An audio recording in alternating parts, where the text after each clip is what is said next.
지금까지 KBS 뉴스광장을 1TV와 동시에 들으셨습니다.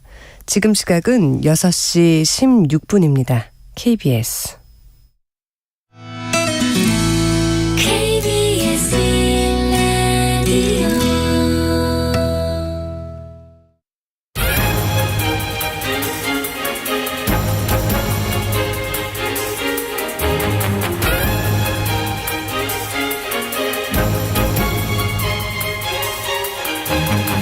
오늘 아침 일라디오.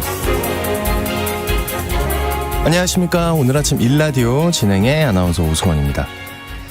학생들이 학교 가기 싫듯 많은 직장인들이 월요일만 되면 괜히 아픈 것 같고 출근하기 싫은 일명 월요병을 앓곤 하죠.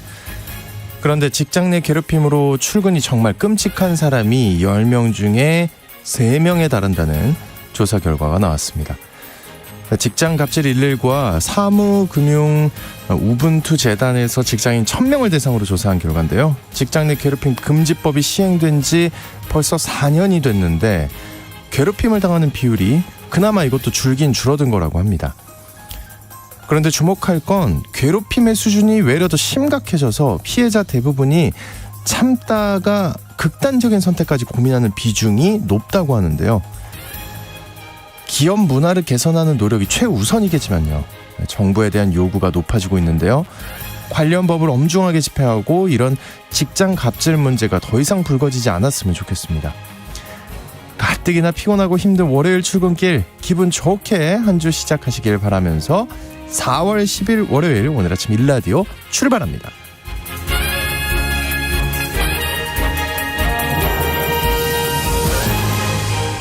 네, 오늘 아침 일라디오 이 시간은 물론 KBS 일라디오의 모든 프로그램은 유튜브 KBS 일라디오 공식 채널이나 모바일 콩 어플리케이션 통해 실시간으로 함께 하실 수 있습니다. 정치, 경제, 사회, 문화 등 다양한 분야에 걸쳐 명품 콘텐츠들로 마련되어 있으니까요. KBS 일라디오 채널 구독과 좋아요, 댓글 많이 부탁드립니다. 자, 매주 월요일입니다. 이번 주 농작업 정보 시간 준비되어 있고요. 또 건강의료 처방전 시간에는 최근 일상 속에 깊이 침투한 마약에 대한 불안과 걱정에 대한 궁금증 살펴보겠습니다. 또 하나의 세상 IT 시간에는 은행 보안 인증이 북한 해킹에 뚫리면서 내 통장은 괜찮나 불안해졌는데요. 이와 관련해서 살펴보겠습니다. 자, 청취자 여러분들의 문자 참여 기다리고 있겠습니다. 오늘 문자 주제는 여러분의 월요병 증상이나 혹시 여러분이 경험하는 직장 갑질 문제가 있다면 공유해 주시죠. 추첨을 통해서 농촌진흥청에서 제공하는 웰빙 혼합 잡곡 세트 한 분께 향긋한 커피를 드실 수 있는 모바일 커피 쿠폰을 2분께 드리겠습니다. 방송에 참여하실 분들은 단문 50원, 장문 100원이 드는 유료 문자 샵 9730으로 보내주시기 바랍니다. 지난주에 금요일 청약 관련한 방송 내용에서 정정해 드릴 게 있는데요. 다자녀 특별 공급과 관련해서 청취자 질문에 답을 드리면서 성년이 된 자녀도 자녀 수에 포함되느냐는 질문에 된다는 취지로 말씀을 드렸었는데 이게 자녀 수는 미성년자만 포함된다는 점 정정드리겠습니다. 더 자세한 내용은 다음 주 언젠가 내 집 시간에 알려드리겠습니다. 유익한 정보와 살아있는 이야기가 있습니다. KBS 오늘 아침 일라디오. 한 주간 농가에서 알아둬야 할 주요 농작업 정보를 전하는 시간, 농촌진흥청 대변인실의 정병진 농촌지도관 연결되어 있습니다. 안녕하십니까? 네, 안녕하세요. 네, 우리 청취자들이 관심을 가질 만한 새로운 농업기술 소식부터 알아보겠습니다. 반려견 키우시는 분들께서 좋아하실 소식이라고요? 네.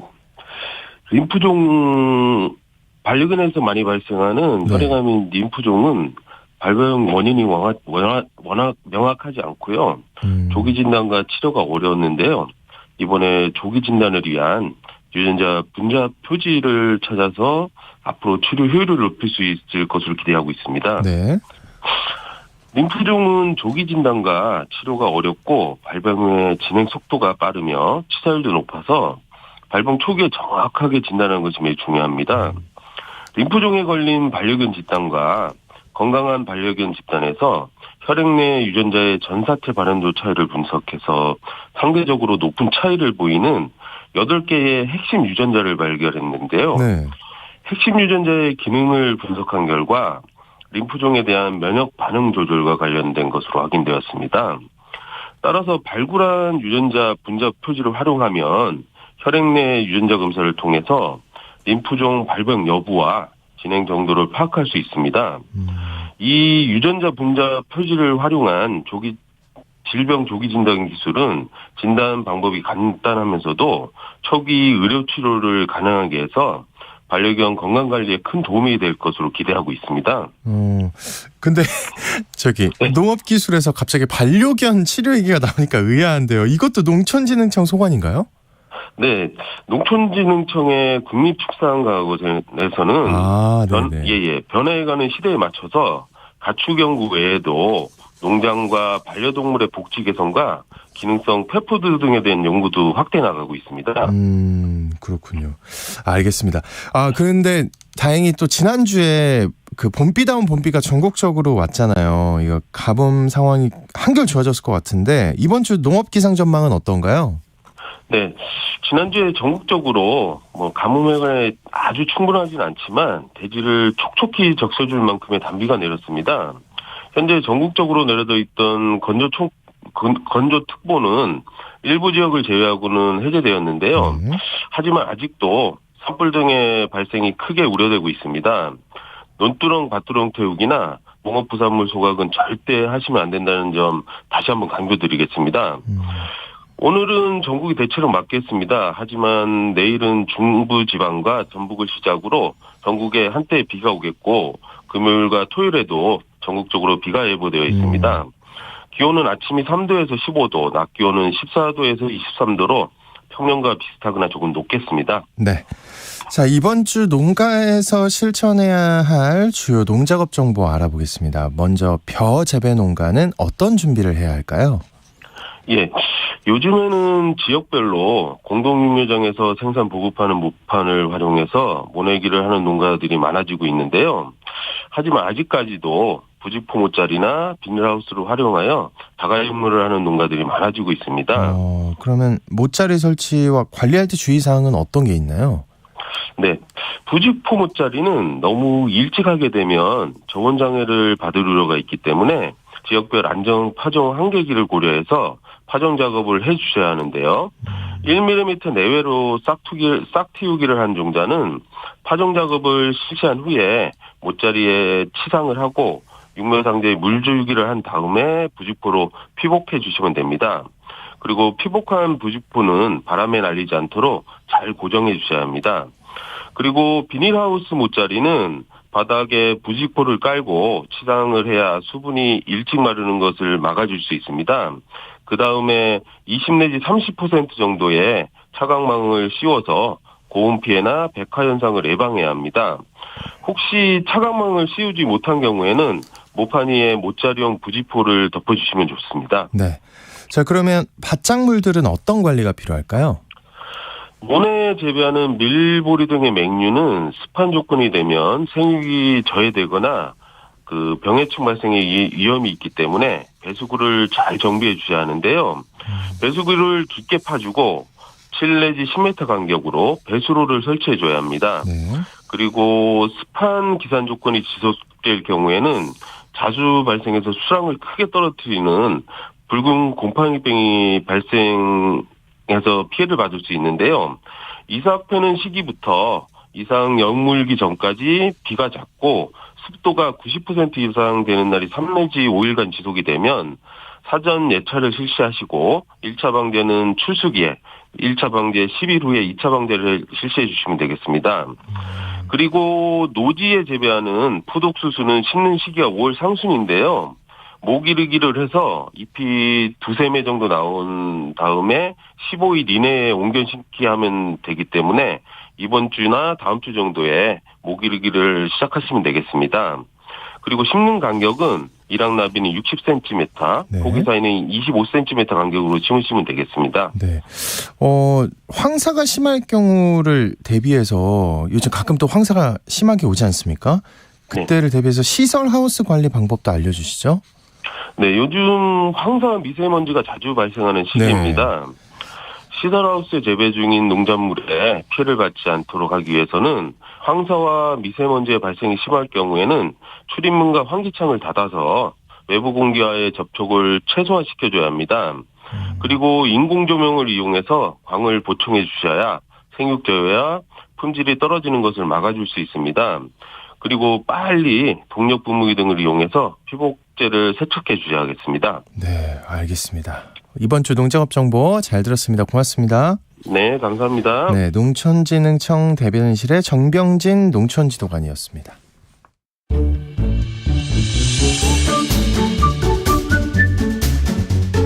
아침을 여는 기분 좋은 습관. KBS 오늘 아침 일라디오.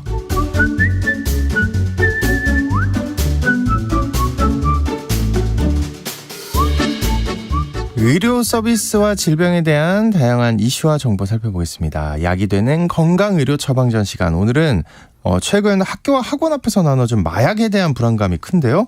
이와 관련해서 궁금증과 주의법 살펴보겠습니다. 박한슬 약사님 나오셨습니다. 안녕하십니까? 안녕하십니까? 지난주에 정말 충격적인 일이었습니다. 상상도 못했어요. 이게 만약에 내 자녀가 이런 일을 당했으면 어땠을까 하는 불안감이 드는데 건강에 문제가 없을까요? 그게 제일 걱정입니다. 일단 그걸 확인하기 위해서는 이제 마약의 종류를 조금 더 구분해서 이해할 필요가 있습니다. 네. 이제 우리가 마약이라고 하면 보통 이제 불법 약물 이렇게 생각을 하는데요. 이게 정확하게는 3가지 범주로 나눌 수가 있습니다. 각성제, 그다음에 억제제, 그다음에 환각제 이렇게 구분이 되는데요. 마약도 네. 이제 각성제는 이제 메스암페타민이나 뭐 필로폰이라고 부르는 그런 주의 약물들이 각성제에 해당하는데 이 각성제를 복용하면은 사람이 모든 것이 굉장히 자극적으로 받아들여지고 그냥 세상이 정말 빠르게 돌아가는 그런 느낌이 든대요. 근데 동시에 이제 사람이 되게 공격적으로 바뀌고 충동적으로 바뀌면서 이제 그런 엄청난 그런 평소에 경험을 좀 못한 느낌을 느끼는데 이러면은 사람들이 거기에 중독이 되는 거죠. 그 감각에. 그래서 평상시에 있는 모든 것들이 아무런 자극이 없는 거예요. 그 사람한테. 그래서 이것도 많이 하면 그렇게 되는 거지만 이제 이 학생들은 우발적으로 먹은 거니까 다행히 한 번 정도면 그냥 큰 문제는 없을 거라는 게 전문가들의 판단이고요. 네. 두 번째로 이제 억제제라는 거는 이제 대마초 같은 것들이 여기에 해당을 합니다. 이거는 막 엄청나게 행복감을 준다기보다는 사람을 되게 억제하는 그런 형상을 내는데 이러면 어떤 현상이 일어나면요. 우리가 평상시에는 여러 감정들을 이제 의식적으로 억누르고 있잖아요. 그런데 이런 억누르는 게 다 풀리니까 사람들의 감정 기복이 엄청나게 강해지고 네. 그러다 보니까 이제 극심한 우울감이 든다든지 뭐 그 상황에서 또 어떤 극단적 선택까지도 나아가는 경우들도 있고 좀 그런 문제점이 생길 수가 있고요. 이게 요즘에는 좀 담배보다 나은 거 아니야? 이런 얘기를 하는 분도 계시고 네, 많이 들어요. 네, 그래서 이제 일부 국가에서는 이런 걸 합법화를 하고 있으니까 이제 혹시나 그냥 모르고 음식에도 넣는 경우들이 있거든요. 그냥 먹었다가 나도 모르게 좀 그런 경우도 있으니까 좀 주의를 하셔야 될 것 같아요. 세 번째는 이제 환각제라는 건데 이거는 행복감을 주는 건 아닌데요. 먹고 나면은 이제 뭔가 환각을 본다든지 환청을 든다든지 이런 경우인데 이제 LSD라고 부르는 그 물질이 제일 유명한 이런 환각제 계열 마약인데 이건 문제점이 뭐냐면 그걸 먹고 되게 엄청나게 현실에서 볼 수 없는 이런 환각을 보는데 그게 엄청 공포스러운 환각을 볼 수가 있잖아요. 근데 왜 하죠? 근데도 그냥 그런 거를 이제 색다른 경험이라 생각하고 하는 거죠. 근데 뭐가 나올지를 모르는 거예요. 근데 그런 엄청난 공포스러운 걸 보고 나서는 그게 마약에서 깨고 나서 딱 한 번만 했는데도 평생 트라우마로 나와서 그런 경우도 있거든요. 그러니까 사실은 어떤 의존성 측면에서는 낫다고 할 수 있지만 이걸 했다가 평생 가는 그런 트라우마가 남을 수도 있으니 좀 주의를 해야 된다 생각할 수가 있습니다. 네. 근데 이거 학생들은 그럼 어느 쪽에 속한 걸 마신 건가요? 우리 학생들은 이제 각성제에 속하는 걸 마신 거고요. 그래서 이제 이게 참 다행스러운 게 미국 같은 데서는 이거를 중독자를 만들려고 일부러 마약을 좀 맛보기로 나눠주는 학교에서 이런 짓들을 하고 있어요, 실제로. 그러니까 마약을 계속 팔려고. 네, 그러니까 예비 고객을 만들려고 그렇게 하는 경우들이 있는데 참 황당하죠. 상상을 초월합니다. 그런데 이번에 일어난 사건은 다행히도 이제 너네 자식들한테 마약을 먹였으니 돈을 내놔라. 라는 이런 협박성을 목적으로 한 거였기 때문에 다행히 학생들이 과량을 먹진 않은 것 같아요. 그래서 다행인 거죠, 정말. 중독을 목적으로 한 건 아니다. 네. 그나마. 아이고. 근데 그러면은 그 마약 중독은 어떤 원리로 되는 겁니까? 한 번은 아니라고 한다고 치면 소량이었고요. 네. 요거는 이제 저희가 보통은 일상적으로는 중독이라는 표현을 쓰는데 실제로는 저희가 의학적으로는 의존성이라고 부릅니다. 왜냐하면 도박 같은 행동에도 중독이 될 수 있기 때문에 의존성을 하는데요.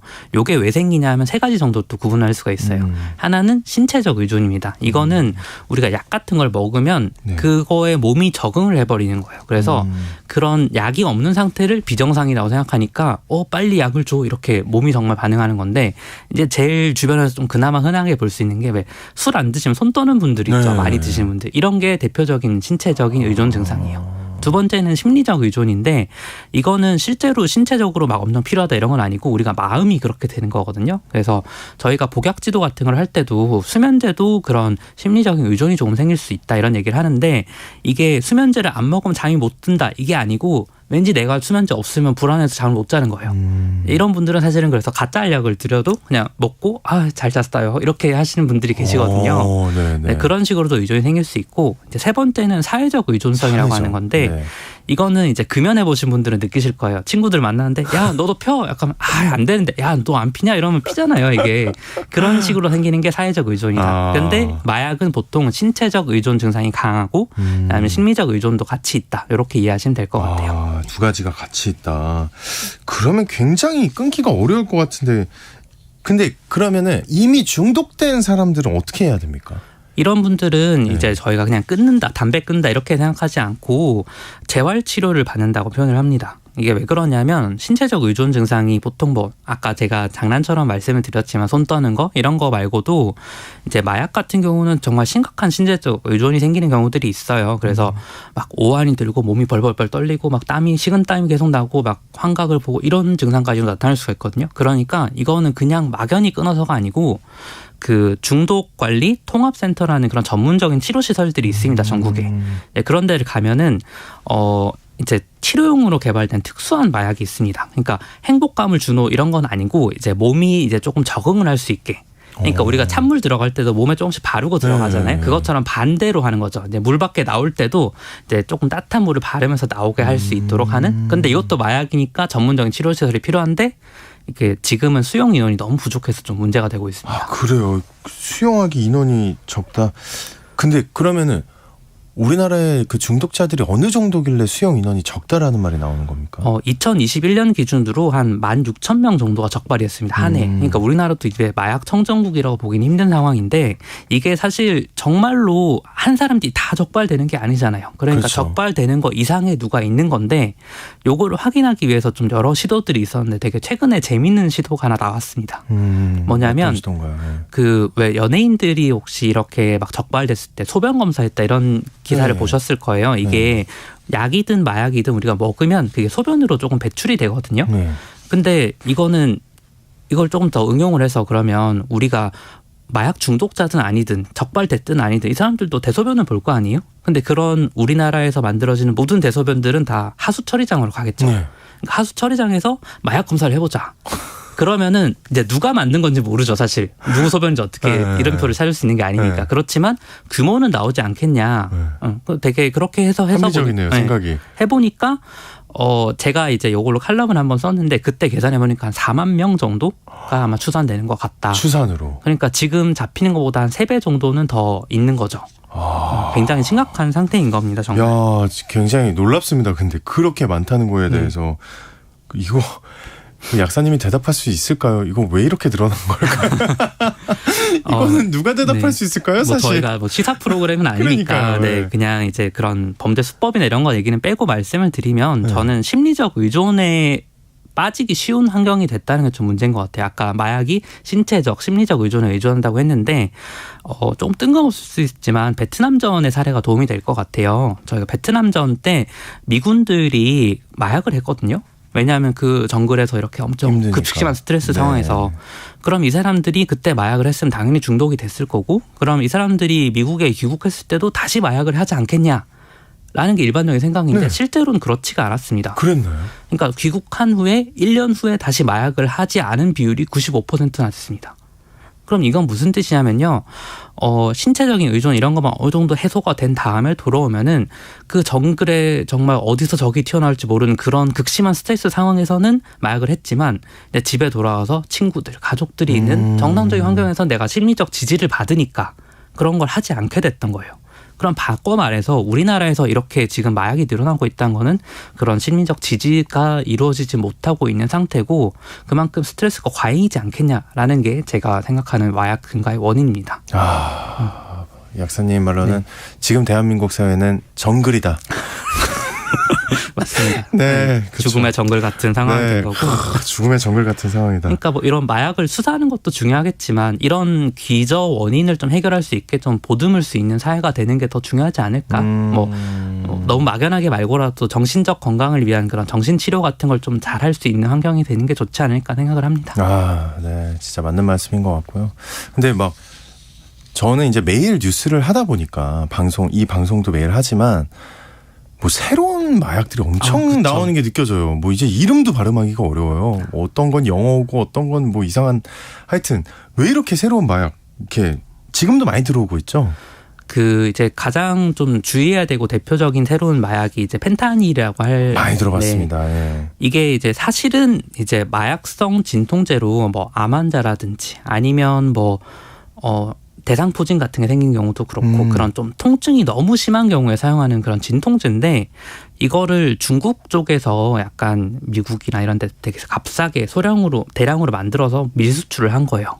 그러다 보니까 이거를 이제 아까 잠깐 말씀드렸던 학교 앞에서 막 애들한테 마약 사탕을 나눠준다 이런 식으로 돼버리니까 정말 사람들이 막 그걸 먹으면 되게 좀비같이 멍한 상태가 되거든요. 봤어요, 저 영상을. 그 영상 너무 충격적이잖아요. 너무 놀랐어요. 진짜. 그래서 이거를 약간 무슨 제2의 아편 전쟁이다. 반대로 이제 복수를 하는 거다. 이런 식으로 얘기하는 분도 계시던데 이게 우리나라에서도 그러면 조금 들어올 위험성이나 이런 게 있냐라고 하면은 최근 3년 동안 이게 펜타닐이 실제로 처방하는 약이니까 원래는 처방량이 67%가 늘어났습니다.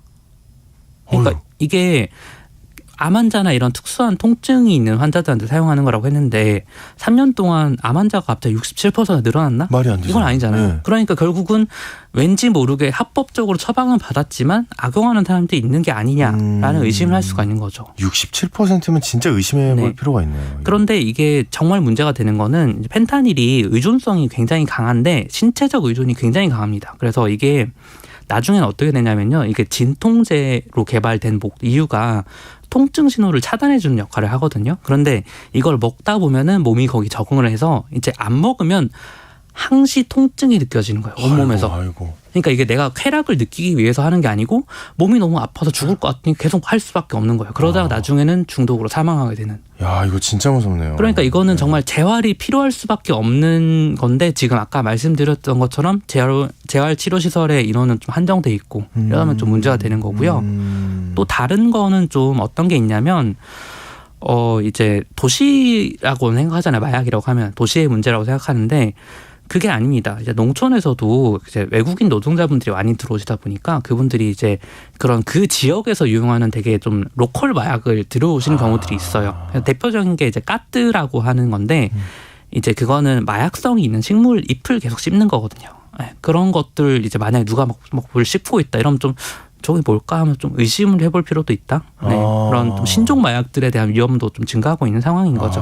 어떻게 그러면 일상에서 이걸 어떻게 좀 조심해야 될까요? 좀 이 표현이 맞는지는 모르겠지만 참 뻔한 얘기지만 이제 이게 지인의 추천으로 하는 경우가 되게 많다고 해요. 그래서 야, 한 번쯤은 어때 하는 이런 사회적인 압력이 갈 수 있는 거죠. 그런데 안 돼. 하다가 내가 특히나 심리적 의존에 취약한 스트레스 상황이라면 내가 한 번이 두 번이 되고 세 번이 된다는 걸 이해하고 절대 하지 말아야 되고 이건 좀 슬픈 얘기인데 남이 권하는 음료 같은 거 특히나 술집이나 어떤 뭐 나이트클럽 같은 데서 그렇게 타서 주는 경우들이 꽤 많다고 해요. 그래서 그런 것들을 좀 미리 조심하는 게 제일 좋지 않을까 그 정도 말씀드릴 수 있을 것 같습니다. 네. 알겠습니다.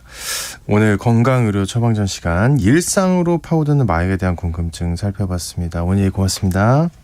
박한슬 약사와 함께했습니다.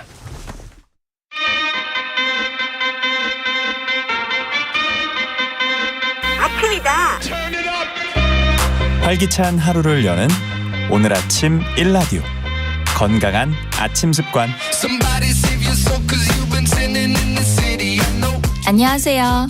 오늘 아침 힐링타임. 저는 필라테스 하는 방송인 양정원입니다. 오늘은 기지개를 활짝 펴볼까요? 양팔을 머리 위로 들어 올려 깍지를 끼시고요. 여의치 않은 분은 한 팔만 들어 올린 후 위로 힘껏 뻗어주세요. 가능하신 분들은 오른팔을 위로 뻗은 채 왼손으로 오른쪽 팔꿈치를 지그시 끌어올려주세요. 하나, 둘, 셋, 넷, 다섯. 반대쪽도 하나, 둘, 셋, 넷, 다섯. 어깨에서부터 등, 팔 근육이 당기듯이 쭉 끌어올려서 스트레칭을 합니다. 가능하시면 5초간 3회씩 반복해주세요. 오늘도 여러분의 건강한 하루를 응원합니다. 저는 양필라 양정원이었습니다.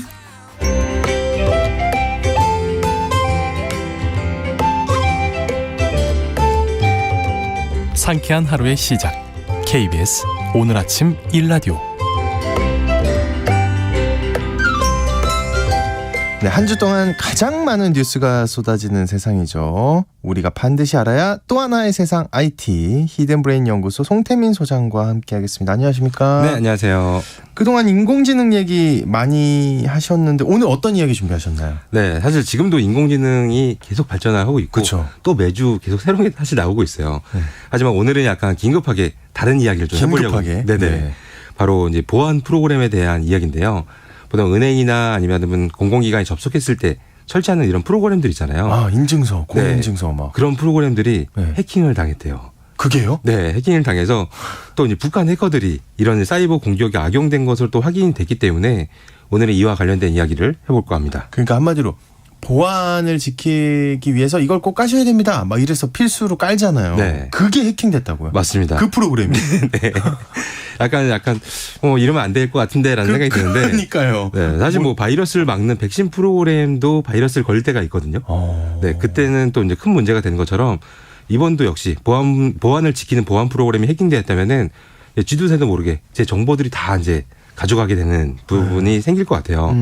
특히나 이제 해킹하는 사람들은 항상 취약점을 약간 찾을 텐데 기본적으로 은행 사이트를 이용한다면은 보안 프로그램을 설치해야지만 또 사용이 가능하잖아요. 그러니까요. 그러니까 그렇다 보니까 원하는 것들을 해커들은 보다 쉽게 더 가로챌 수가 있는 거죠. 왜냐하면 그 프로그램을 무조건 깔아야 되니까 해당 프로그램만 해킹을 하면 되는 거잖아요. 네, 그렇죠. 이런 것들이 혹시나라는 것이 아니라 실제로 얼마 전 이니세이프나 아니면 베라포트라는 이런 여러 가지 보안 프로그램이 있는데요. 북한 해커들이 사이버 공격에 악용된 것으로 확인됐고요. 국가정보원은 이제 과학기술정보통신부랑 그다음에 한국인터넷진흥원들하고 긴급하게 지난주에 또 회의를 했다고 합니다. 사실 이런 이제 북한 해커들뿐만 아니라 이제 국내에서도 사이버 공격을 시도한 해커들이 빈번히 이제 이런 프로그램들을 해킹했다라고 해요. 아, 그렇군요. 근데 북한이 해킹을 네, 듣긴 했지만 네. 예전부터 막 해커를 뭐 군인 같이 이렇게 양성을 한다 뭐 네. 이런 얘기 들었는데 그 우리가 사용하는 이 컴퓨터까지 온 겁니까? 막. 네, 맞습니다. 네. 사실 뭐 북한 해킹 조직이 갈수록 이제 활기를 치고 있다고 해요. 지난해 이제 유엔에서 이제 통계를 냈는데 북한 해킹 조직이 약 이제 1조 정도의 규모를 북한 그 암호화폐를 탈취했다고 하더라고요. 와. 그래서 여기서 한마디로 뭐 각종 뭐 사기라든지 네. 혹은 이제 해킹을 통해서 이제 진행한 것 같고요. 그다음에 이제 구글 자회사인 이제 사이버 보안 기업이 있는데 해당 기업에서 북한의 해킹 그룹을 한번 분석을 해봤어요. 네. 그러니까 굉장히 여러 가지 조직들이 실제로 있더라고요. 그래서 그 조직들이 가장 했던 것들을 대표적인 걸 설명드리면은 네, 네. 미국 언론사 소속으로 위장해서 이제 미국과 한국의 공직자 그다음에 전문가들을 대상으로 첩보 활동을 펼쳤다라고 해요. 그래서 한마디로 미국의 소리라는 이런 언론사가 있는데, 네, 미국의 소리. 네네. 네. 여기를 이제 속여서 기자로 속인 거죠. 자기가 기자라고 속여서 한국에다가 이제 연락을 해서 핵 안보 정책하고 뭐 무기 확산 등 좀 문의했는데, 네 거기다가 또 답변을 또 성실하게 또 그럼요. 네, 보냈다라고 하더라고요. 네, 아마 그게 북한 뉴스만 다루는 네. 아, 그렇구나. 네. 이런 부분들이 있는데 수년 전부터는 사실 뭐 악성 메일에다가 스피어 피싱 공격을 좀 해왔어요. 한마디로 이제 해킹 프로그램들을 보내가지고 사람들이 클릭을 하면은 해킹이 당하는 네. 이런 시스템이었는데 요즘은 그렇게 하지 않습니다. 어떻게 합니까? 요즘은 깨끗한 메일을 보내는데요. 한마디로 악성 파일이 첨부되지 않는 메일을 보내요. 근데 해당 메일이 진짜로 예를 들어서 이제 뭐 뉴욕타임즈 직원인 것처럼 보낸다거나 아니면 아까 미국의 소리 소속 기자가 네. 보내는 것처럼 보내는데 해당 메일을 누가 쓰냐? 인공지능이 씁니다. 세상에. 네. 그래서 네. 요즘 말했던 챗 GPT 이런 거 있잖아요. 네. 챗 GPT를 활용하면은 진짜로 이제 예를 들어서 뉴욕타임즈 채용 담당자가 보내는 것처럼 메일을 써줘. 라면 그렇게 써주는 거고 네.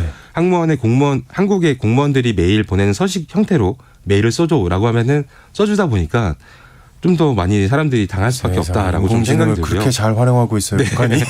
그렇게 이제 메일을 두세 번 정도 주고 받다 보면은 신뢰도가 쌓이잖아요. 그렇죠. 그때 악성 파일을 보내가지고서 오염을 시키는 이런 부분으로 되기 때문에 근데 이게 사실 어려워요. 왜냐하면 인공지능을 이용해서 만들었기 때문에 일반적인 메일하고 달리 이제 사실적 내용하고 문맥까지 이제 가지고 있다 보니까 이를 대처하기 위해서는 모든 직원들의 이제 반복적인 훈련이나 교육이 좀 필수적이지 않을까라고 생각이 듭니다. 근데 언뜻 생각할 때 이거는 속을 수밖에 없겠다 하는 생각이 들어요. 맞아요. 일단 친분을 쌓은 다음에 그 다음에 한마디로 사기를 친다는 거잖아요. 맞습니다. 야, 무섭네요. 근데 그 우리나라 은행 보안 프로그램을 해킹을 했으면 이거 제일 걱정되는 게 내가 맡긴 돈 안전할까 이거잖아요. 괜찮을까요?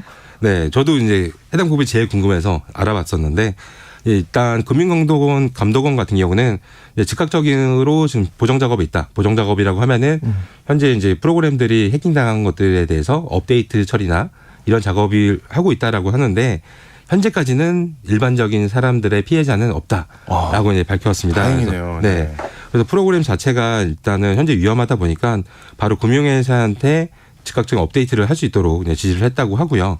그다음에 근데 이런 작업들이 짧은 시간에 되는 건 아니거든요. 왜냐하면은 다양한 호환성 테스트가 있다 보니까 더 시간이 좀 소요될 수 있지만은 그래도 아직까지는 피해가 없지만 앞서 이제 아까 국가정보원이 뭐 해킹이 당했다라는 사실을 밝혔잖아요. 이런 부분을 찾아보니까 이제 보안 프로그램의 이제 취약점을 약용해서 뭐 국가나 공공기관, 방산, 바이오 업체 등의 이제 주요 한 60개 업체가 있나 봐요. 그 업체에서 PC 210대가 이미 해킹이 당한 거지 개인이 당한 거는 아니라고 생각을 합니다. 와, 근데 야, 이미 그것도 심각한 것 같은데. 맞아요. 네, 진짜 지금 되게 중요한 기관들이잖아요. 네, 맞습니다. 근데 이게 어떤 식으로 해킹이 되는 건가요? 그런 곳은? 네, 일단 해킹되는 프로그램들은 은행에 접속할 때마다 사용되는 인증서 프로그램이잖아요. 근데 이 프로그램들이 설치가 끝나도 그다음에 사용이 끝나도 계속 프로그램에 남아 있어요. 그렇죠. 한마디로 이제 우리는 인터넷 뱅킹 할 때만 쓰고 싶은데 사실 그렇진 않고요. 계속 떠 있다 보니까 한마디로 메모리를 계속 차지하고 있습니다. 네, 그러면은 북한 이 해킹 그룹이 이런 특징을 가진 프로그램들을 활용해서 몰래 PC에다가 악성 코드를 넣게 되고요. 은행에 접속했을 때 예를 들어서 뭐 AA라는 은행에 제가 직접 쳐서 접속을 했어요. 근데 실제 AA 채널에 가는 게 아니라 그들이 똑같이 만들어 놓은 해킹 채널로 가는 거예요. 그렇게 되면 사람들이 자연스럽게 아이디와 패스워드를 넣겠죠. 넣는 순간 해킹 그룹한테 제 정보가 쭉 날아가는 부분이 될 것 같습니다. 와, 그러면 은행을 열면 거기 모든 게 있잖아요. 네, 맞습니다. 와, 진짜 이거 무섭네요.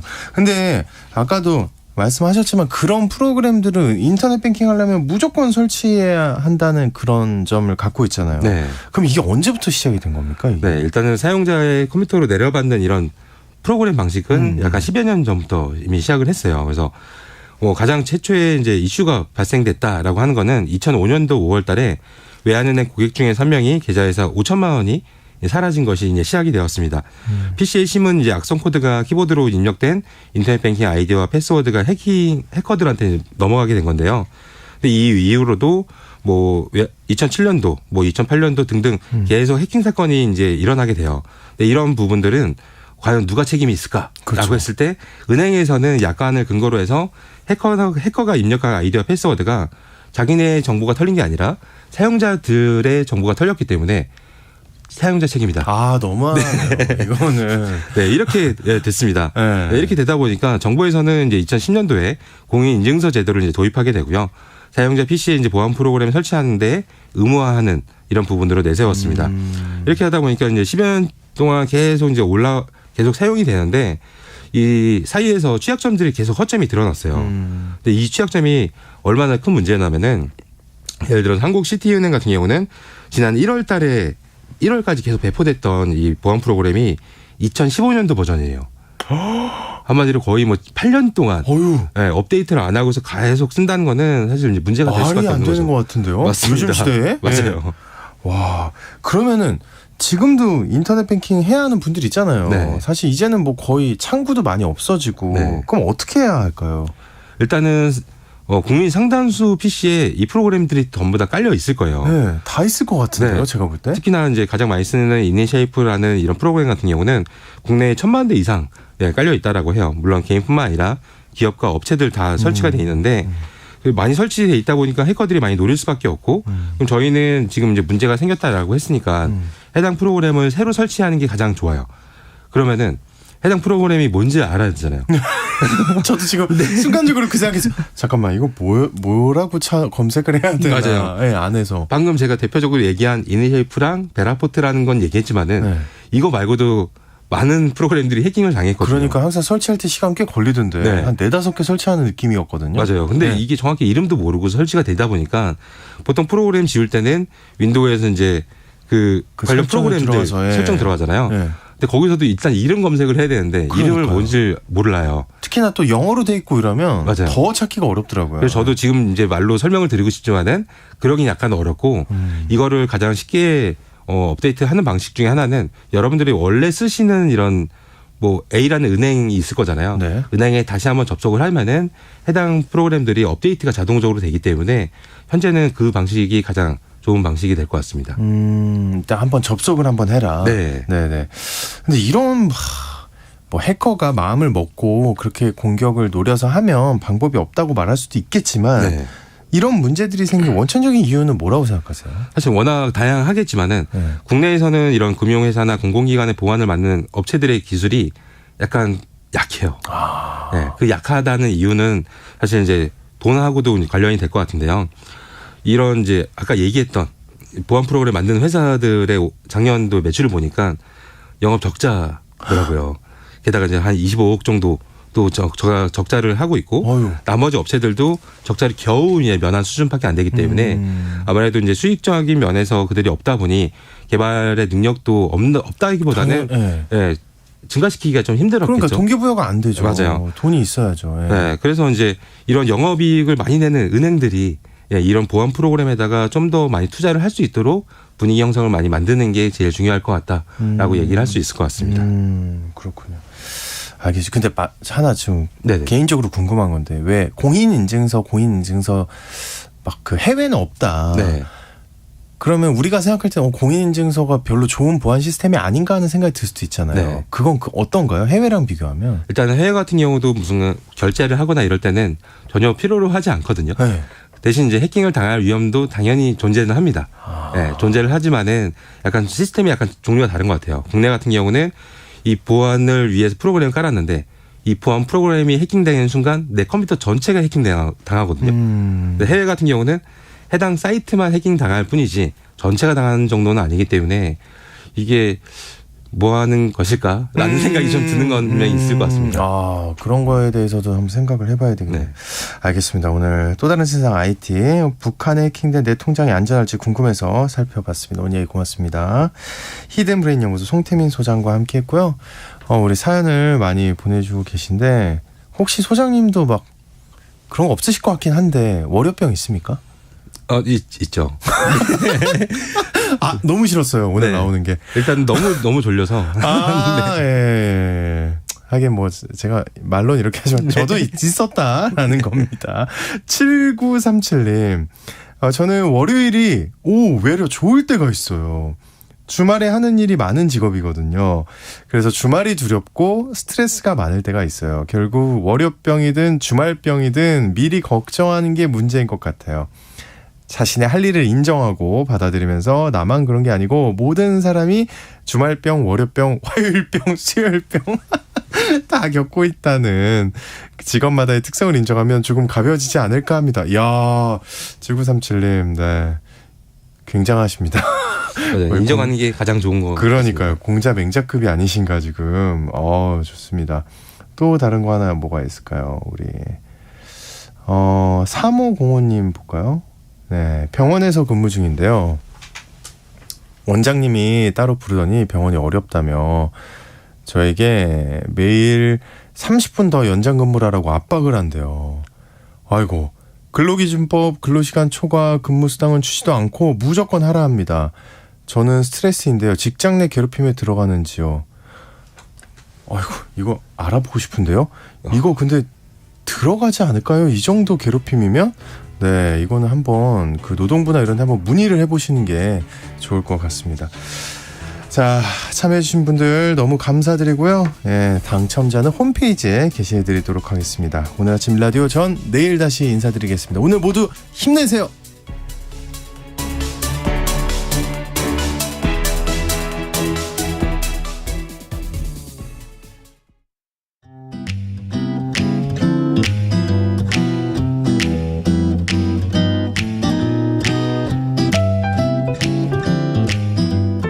안녕하세요. 바른말 고운말입니다. 어려운 일을 당한 경우에 이를 견디지 못하고 쓰러지는 사람이 있는 반면에 꺾이지 않고